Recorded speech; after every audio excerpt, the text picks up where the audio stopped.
Cool.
Welcome into this week's Behind the Story. I'm Janae Hancock, joined by KCTV5 investigative reporter Angie Ricono. And as you can see here on your screen, we are talking about newborn babies. We'll kind of start off there. And Angie, the birth of a baby is always exciting. And, recently, we're seeing just across the country, a lot of babies are being born on the side of roads.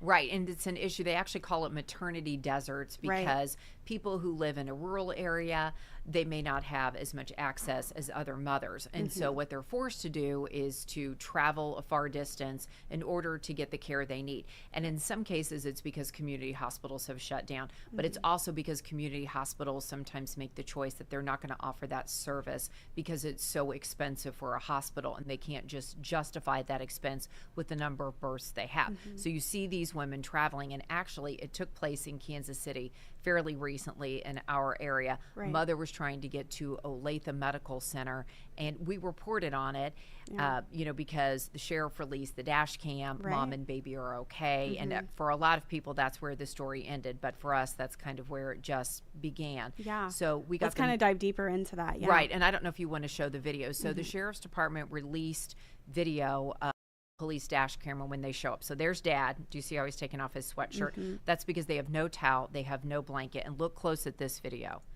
He is giving rescue breaths to the baby because the baby's born on the side of the road. There's amniotic fluid, and the baby is gurgling.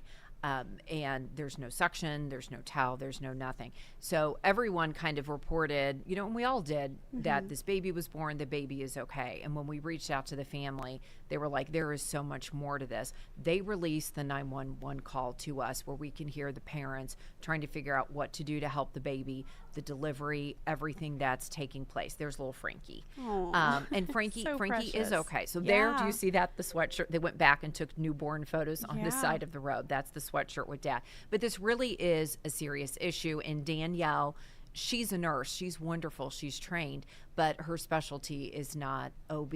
Right. And so this was just an absolutely frightening moment for them. And I think that both mom and dad kind of knew enough to know how absolutely frightening this is because, this wasn't the plan. And you don't have, a towel, you don't have suction, you don't have a blanket. And there are things that can happen there's no midwife there. And we spoke with the doctor, and she was saying, sometimes you have to do maneuvers. A baby can get stuck, a mom can bleed. I mean, this is really very dangerous. It can be a very dangerous situation. So you know me and how I like statistics. Yeah. Okay. So nationwide, 30% of all women now live in a maternity desert. 32, but it's higher in both Missouri and Kansas. Missouri is 41%, Kansas is 45%. So we started reporting on this. We actually ended up doing 2 reports, and I know I'll be back with you to talk about it again later this week, because you have maternity deserts, and as we were looking at it, we also realized, you know, hospitals may be delivering, but then there's also the issue of high-risk care for women who need like a high-risk OB. That's a whole other ball of wax for a lot of these moms. So we took a look at that as well. And, you know, I do want to touch on something that you said in your story, or actually that Riley told the dispatcher. Riley is the dad. He's struggling to breathe. His lips are purple. And you showed me the photos earlier today, Angie, and it's just shocking. It's shocking, but it's so hard to look at, but that's the reality. Yeah, so we went back to that exit where the baby was born. I mean, it is pitch black because they're driving, they're trying to make it. They pass a community hospital that does not offer OB care. So they have to get off at the next exit because this baby is being born. It's completely dark, and they're looking, and the baby is so purple. Plus, he's gurgling, he's doing. So when they get to the hospital, they later realize that, and I didn't even know this, the baby's face was all bruised because he was born so fast that it bruised his face. So he's purple, and they're thinking that there's, you know, some sort of oxygen issue. The dad did everything he needed to do. The rescue breaths worked. They cleared him. The baby's okay. I mean, they're heroes. They're wonderful. But, you know, you're there in the dark on the side of the road. You can't tell, you know, that the baby's bruised or the baby's this. And that's what took place. So, I mean, it was absolutely frightening for these parents, what they went through. It is a happy ending, but there's a lot more to this. And that's what we took a look at. And, you know, it just kind of makes you think, how many other stories are there that we don't know about? How many mothers that have to drive so far to get help, and then they end up in these situations, sometimes maybe by themselves, or they just have and there's also, they're sending ambulances. So what will happen now, because there's different areas where it's really an issue in Kansas.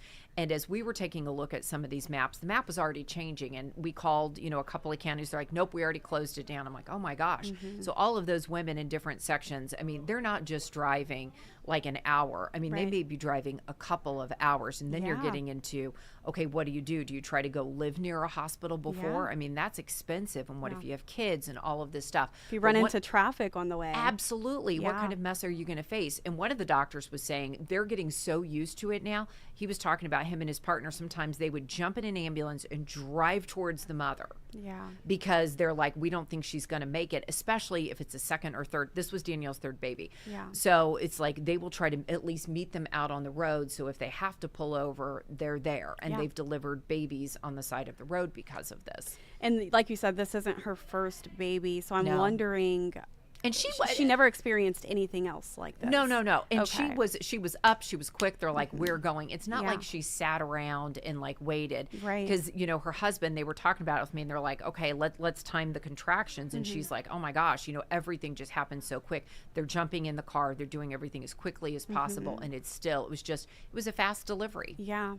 So they did everything they were supposed to do, and still unfortunately ended up in this situation. But I think the biggest takeaway, Angie, is that the son, the baby, and the mother, they're doing fine. They're fine. Right Frankie is so cute. Yes, he's adorable. And again, when did this happen? When did it all the take baby place? was actually born on February 27th, and we were taking a look at the deserts right around this time. When and there are so many people who are great in this. So Miami County Sheriff, they posted the video there.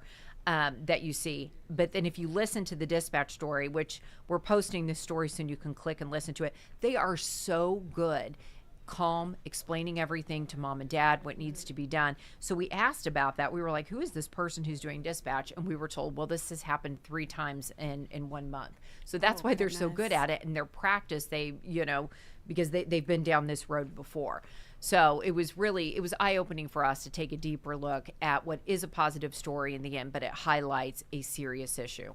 It definitely does. And Angie, like you mentioned, like you kind of teased too, we will be going further in depth with this story. You'll be speaking to a mother, or you did speak to a mother who had a high-risk pregnancy. We'll be talking a little bit more about that this upcoming Wednesday. I just got word that this story, part 1, was just posted on our website. Our website, kctv5.com, I believe, along with the video.